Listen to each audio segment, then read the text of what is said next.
I'm watching all these young guys, they entered the longest bull market in history.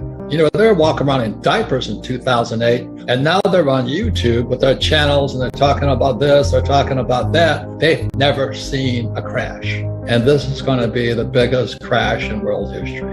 And these guys are giving advice. So it's my way of saying to your audience, find out how old they were when they were wearing diapers. And be careful who you're taking advice from. How old are they? Because this is the longest bull market in history.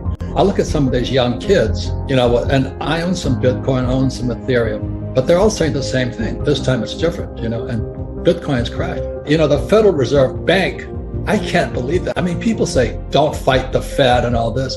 Well, my question to everybody is this: can the Fed print oil?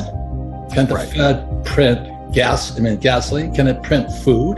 But everybody sits there and they've been brainwashed by Wall Street to go, do as the Fed tells you to do. Well, you got to be kidding me. Those guys are the three stooges, Janet Yellen, Biden, and Powell. You got to be kidding me. Why would you listen to them? Just like they eventually created the inflation they were looking for, I think they're going to get the same demand destruction they're looking for, just way too much of it again.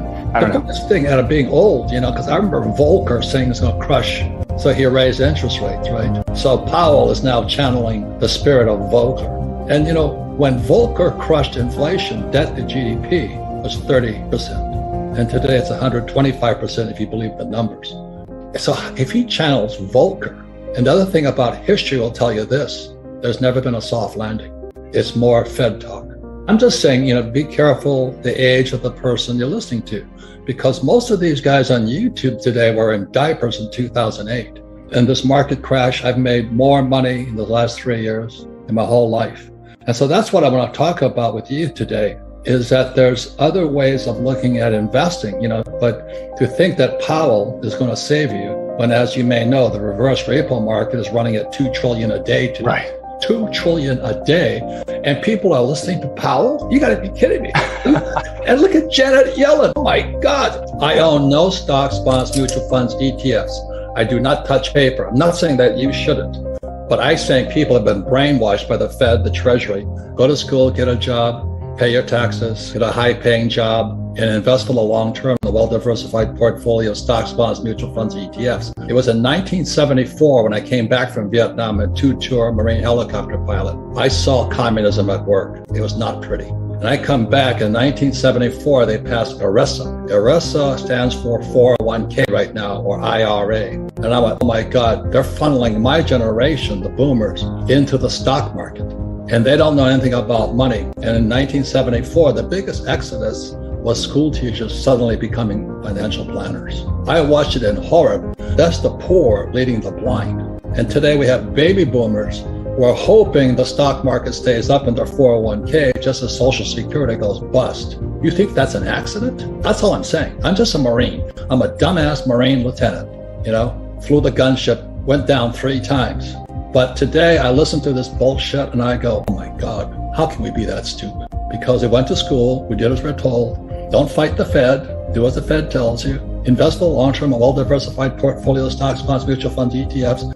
And don't worry, Powell is now channeling Volcker. When the debt to GDP is 120%, you gotta be kidding me. So when they were dropping the interest rates, I thought I went to heaven, because I buy apartment houses. I own 13,000 apartment houses. Every time the Fed dropped the interest rates, it jacked the value of my properties up, but I also improved the properties and I refinance out. So today I own no money in any of my properties. 13,000 units, all throwing cash.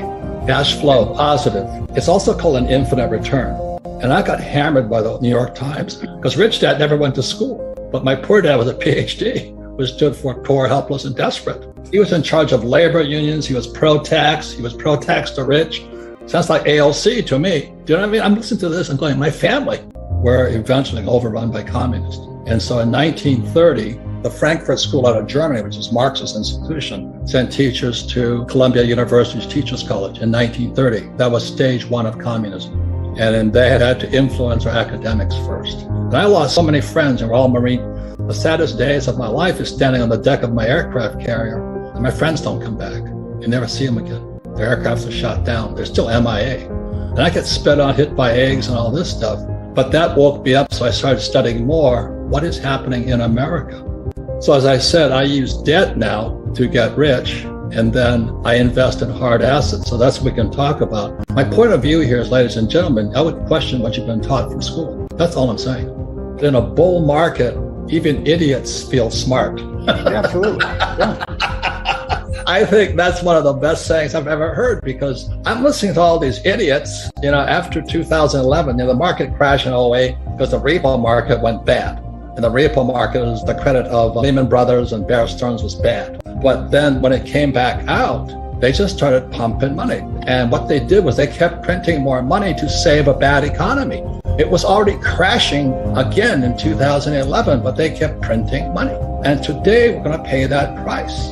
They're beginning to bump into some sort of immovable limits here. And again, we'll find out pretty soon whether that prediction's right or not. I use debt because debt is tax-free money. What I did was I rehabbed my apartment, 13,000 of them. I just kept buying more with the cash flow, and I'd refinance out as interest rates dropped. So I'm in good shape now. Then I took them, set all interest rates right now. So I use debt. I don't flip houses. Remember all those guys who were flipping? So everybody flipped. No, they were stupid. When the moment you flip, you have a tax consequence.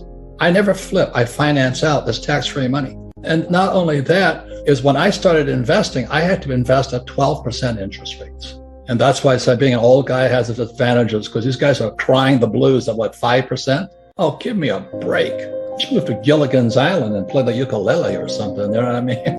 Because every time I borrow more money to float my properties, there's 3 types of tax breaks. I got appreciation, depreciation, and amortization. So I zero out. So my cost of money is, my tax on debt is 0, but I don't have any plans on going to jail and dancing the hula for some guy. You know what I mean? I'd rather stay out of jail and make money. So let's say I make $1 million. I have to buy a $4 million apartment house. Then appreciation, depreciation, amortization wipes out my income from my business. The Fed cannot print beef.